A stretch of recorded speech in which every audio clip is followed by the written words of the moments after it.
সরকারি চাকরিতে কোটা পদ্ধতির যৌক্তিক সংস্কারের দাবিতে ঢাকা আরিচা মহাসড়ক অবরোধ করেছেন জাহাঙ্গীরনগর বিশ্ববিদ্যালয়ের শিক্ষার্থীরা।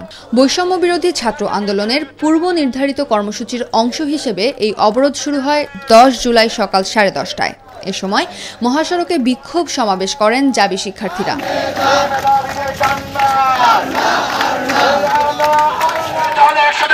এ সময় মেধার মূল্যায়ন এবং বৈষম্য দূরীকরণের নানা স্লোগান দিতে থাকেন আন্দোলনকারীরা। কোটা প্রথা সংস্কারে প্রধানমন্ত্রী ও সরকারের প্রতি আহ্বান জানান তারা।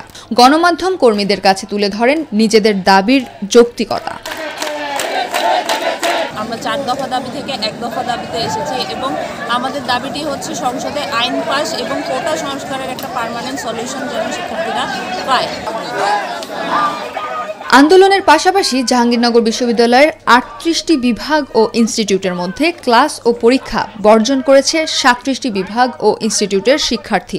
দাবি আদায় না হওয়া পর্যন্ত আন্দোলন চলবে বলে মন্তব্য করেন বৈষম্য বিরোধী ছাত্র আন্দোলনের জাবি শাখার যুগ্ম আহ্বায়ক আব্দুর রশিদ জিতু। একটি মহল কিন্তু আমাদেরকে কোটা বিরোধী হিসাবে পরিচিত করে দিচ্ছে, কিন্তু আমরা কিন্তু আপনারা জানি যে আমরা কিন্তু টোটালি কোটা বিরোধী না।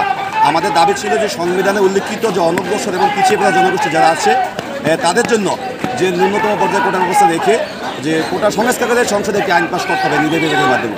আমাদের কিন্তু এই দাবির পক্ষে কিন্তু আমরা গত পরশুদিন জানেন যে 4 দফাতে প্রথম ছিলাম, তারপরে গত পরশুদিনের কর্মসূচিতে আমরা আমাদের 1 দফা কর্মসূচি ঘোষণা করেছি এবং গতকাল যে আমাদেরকে সংবাদ সম্মেলন সেখানে কিন্তু একটি আমাদের 1 দফা দাবি ঘোষণা করেছে।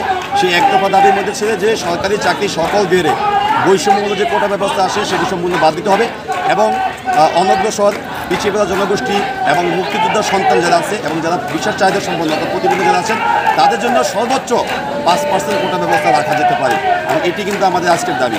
আমরা চাই আমাদের যে যৌক্তিক দাবি সেটা অবশ্যই মেনে নেওয়া হবে। সরকারি চাকরিতে অযৌক্তিক ও বৈষম্যমূলক সব কোটা বাতিল, সংবিধানে উল্লেখিত অনগ্রসর গোষ্ঠীর জন্য কোটাকে ন্যূনতম পর্যায়ে এনে সংসদে আইন পাশের দাবিতে 1 জুলাই শুরু হয় কোটা সংস্কার আন্দোলন। একজন আইনের শিক্ষার্থী হিসেবে আমার যে সিচুয়েশন, আমাদের বিজিএস এর সিটি হচ্ছে 100টা সিটের মধ্যে আমরা যদি কোটা আন্দোলন না করি, আমাদের দাবি যদি মেনে না নেওয়া হয়, তাহলে সিচুয়েশন হবে 56টা সিট আমার জন্য আনঅ্যাভেলেবল।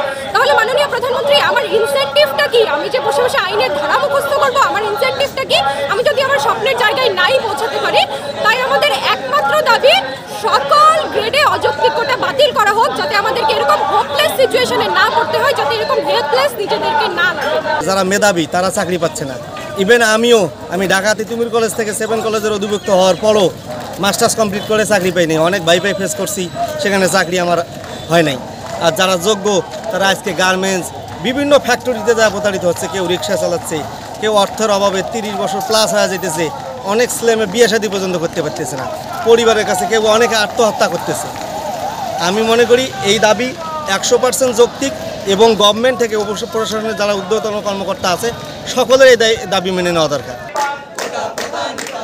এর আগে কোটা সংস্কার আন্দোলনের পরিপ্রেক্ষিতে 2018 সালের 4 অক্টোবর সরকারি চাকরিতে প্রথম ও দ্বিতীয় শ্রেণীর পদে সরাসরি নিয়োগ কোটা পদ্ধতি বাতিলে প্রজ্ঞাপন জারি করে জনপ্রশাসন মন্ত্রণালয়।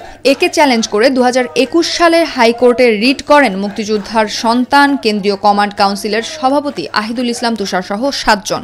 আর 2024 সালের 5 জুন সরকারি চাকরিতে মুক্তিযোদ্ধা সহ অন্যান্য কোটা বাতিলের প্রজ্ঞাপন অবৈধ ঘোষণা করেন হাইকোর্ট।